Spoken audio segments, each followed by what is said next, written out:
Ferdinand de Saussure. How does language create meaning? Ferdinand de Saussure was born in Geneva in 1857. A brilliant linguist from a young age, he studied in Leipzig and Paris before returning to Geneva. His most influential work, Course in General Linguistics, was published posthumously in 1916 based on his students' lecture notes.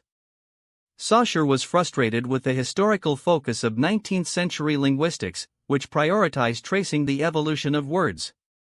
Instead, he sought to understand language as a systematic structure of relationships. This shift from a diachronic, historical, focus to a synchronic, structural, one laid the foundation for modern linguistics and the broader movement of structuralism, fundamentally changing how we approach the study of human culture.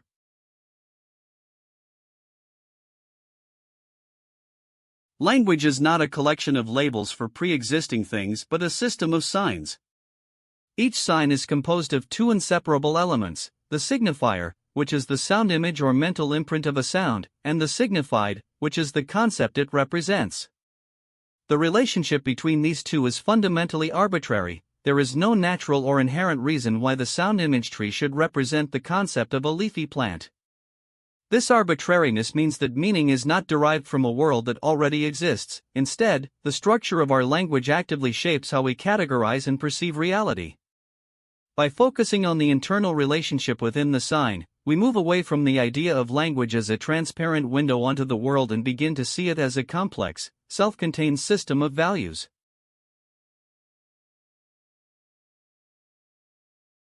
To study language scientifically, Saussure argued it is necessary to distinguish between the abstract system and its individual instances.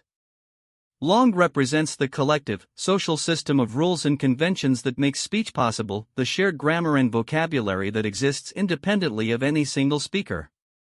In contrast, parole refers to the actual acts of speaking or writing performed by individuals in specific contexts. While parole is diverse and unpredictable, langue is stable and structured. Focusing on langue allows us to analyze the underlying patterns that govern communication rather than the fleeting noise of everyday talk. This distinction emphasizes that individuals do not create language, they inherit a system that precedes them. Understanding language as a social institution means recognizing that our ability to mean anything at all depends on our participation in a pre-established structure. This insight shifted the focus of human sciences from individual psychology to the social and systemic forces that enable and constrain human agency. Traditional linguistics was primarily concerned with the historical evolution of languages over time, an approach termed diachronic. However, understanding how a language functions at any given moment requires a synchronic perspective, which analyzes the system as a static whole. Imagine a game of chess. To understand the state of the board, you do not need to know the history of every move that led to that point.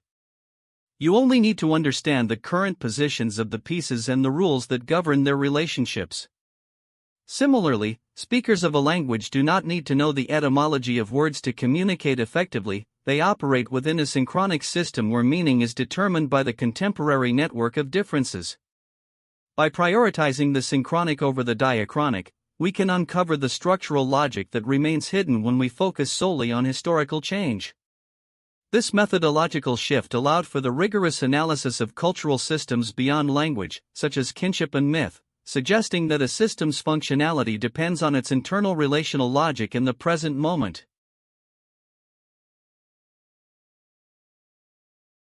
Saussure's work provided the blueprint for structuralism, which dominated French intellectual life in the mid-20th century.